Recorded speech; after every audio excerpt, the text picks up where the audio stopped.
What is going on, everyone? Welcome back to the World According to Briggs, and today we're going to learn what medium American cities people are moving out of. This list is directly from the US Census from 2010 to 2019. We're just looking at what they're losing in people moving out or their migration numbers. We won't be counting death rate or birth rate, just migration. Every city gains some and they lose some. 75% of the American cities gain at least a fraction of their population every single year. That 25% that are losing people, well, there's something wrong. And more often than not, you shouldn't move there. Now, I'm not saying these are terrible, crime-infested places that you should avoid at all costs. I'm just saying you probably have better options. 4 out of 5 people moving out of a city list employment opportunities as the main motivator. Crime, oddly enough, is not a reason given that often, unless it's a really bad city, then, crime-infested place, then they'll list that. We've already gone over big cities and states losing people like New York City and California. So today I thought we would look at mid-sized cities that are chasing the residents out.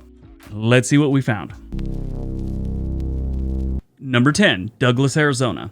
Now, I've made my opinion known on the Douglas area before. This place sucks like a nuclear-powered Dyson vacuum. The Douglas metro area is the only part of Arizona that residents have been consistently moving away from over the past decade. Every single year, they've lost people. The decline is driven by a lack of decent jobs, or jobs in general, and this trend shows no signs of changing. There were nearly 4,000 fewer people working in the metro area in 2019 than there were in 2010. In 2019, Douglas had an average unemployment of almost 6%. Douglas, Arizona, it's almost like they're still trying to recover from the 2008 recession. The population change due to migration from 2010 to 2019 was a loss of 6.3%, or minus 6.3%. Number 9, El Centro, California. El Centro, California is about 100 miles inland from San Diego, just north of the US border with Mexico. In other words, it's hot, dusty, and about 2 hours away from the ocean. Most people see El Centro as a place to take a leak on your way to Arizona. El Centro has had one of the highest annual unemployment rates in the United States over the last decade. In 2019, the annual unemployment rate was 18.3%, nearly 5 times higher than the U.S. average of 3.7%. Almost 12,000 people moved away from El Centro than moved in the past decade. Jobs are the biggest issue. There are no jobs here. And of those people that left, nobody can get a hold of them. They just won't return any calls. It's really weird. The population change due to migration from 2010 to 2019 is minus 6.8%. That's about, like I said, almost 12,000 people. Number 8, Decatur, Illinois. Decatur, Illinois has a nice main street. At least I thought it was nice. It was around 2011, but I'm sure it still looks pretty nice during the holidays. They have some really nice lakefront property, and Decatur was the first home in Illinois of Abraham Lincoln, who settled just west of Decatur with his family in 1830. What Decatur doesn't have is jobs, low crime rate, decent schools, statistically speaking at least. This is normally where we get someone explaining that I don't know what I'm talking about. No, the stats know what they're talking about. I might not. I didn't go to school there, but the stats aren't good for this place. Don't fear numbers. Decatur is one of 4 Illinois metro areas that have among the largest population decline due to migration. Much like so many other cities in the Rust Belt, the loss of manufacturing jobs over the past decade has killed this city. The poverty rate is 66% higher than the national average, and I'm sure more people would be leaving this place if they could afford the first and last month's rent someplace else and a U-Haul. The population change to migration from 2010 to 2019 is minus 7.1%. Number 7, VINELAND, New Jersey metro area. The Vineland, Bridgetown, Millville area is located in the southern coast of New Jersey, and it's experienced some of the largest populations decline due to migration over the past decade. Yeah, people don't want to live here anymore. If you don't know where this area is, if you're not familiar with that part of the country, just go to Philadelphia and go down. You'll see it. Bunch of different little cities together. None of them have 100,000, but altogether their metro area does. These people, along with other issues, are being taxed to death. New Jersey's one of the states losing the most population, and one of the most frequently given reason are taxes and better opportunities elsewhere. The whole metro area isn't a great place for jobs. It's not a great place for a lot of things. Over the last decade, the unemployment rate in the Vineland metro area has stayed between 8 and 11% higher than the national average. Not good numbers for this place. The population change due to migration from 2010 to 2019 is minus 7.5%. Number 6, Albany, Georgia. The only good thing about Albany, Georgia is they've got a very low cost of living, and that's because every other single stat is embarrassingly bad. Albany is where you end up because you don't want to live in your car in a better city. The Albany area has a poverty rate of about 24.5%. 12% of the households have an income below $10,000. That's not just one person working at McDonald's. That's the whole household has under $10,000. And almost a quarter of the residents rely on food stamps or SNAP or some kind of benefit like that. The residents most often are moving to find better economic opportunities. Albany has nothing to give these people. You have to leave Albany to get a decent job. Whenever I do a video on crime-infested smaller or medium towns or something like that, Albany is always in the top 10 or really close to the top 10, depending on what you're looking at. They have serious crime problems. They have serious everything problems. But like I said, cost of living is pretty low. The population change due to migration from 2010 to 2019 is minus 8.3%. Number 5, LAWTON, Oklahoma. LAWTON, Oklahoma is right outside the front gate of Fort Sill, Oklahoma. It's an Army base. When I was in the Army, there was an ongoing debate as to which was the worst place to be stationed, Fort Polk, Louisiana, or Fort Sill, Oklahoma. To me, it's a toss-up. Go either way on that one. They both suck. There isn't much to offer young adults in LAWTON, and that is one of the biggest factors in their population loss. They have a small college there that graduating students don't stick around after graduation, and the ones that leave to go to school rarely come back. LAWTON has an older population because of this trend, so that's helping with this whole, population slide. A lot of people move out of LAWTON. No jobs and not much to do will always shrink a population. The place is like filled with pawn shops now and payday loan places. That's always a sign that a town is just in bad shape. They've got a lot of them there. The population change due to migration from 2010 to 2019 is minus 9%. Yeah. Number 4, Manhattan, Kansas.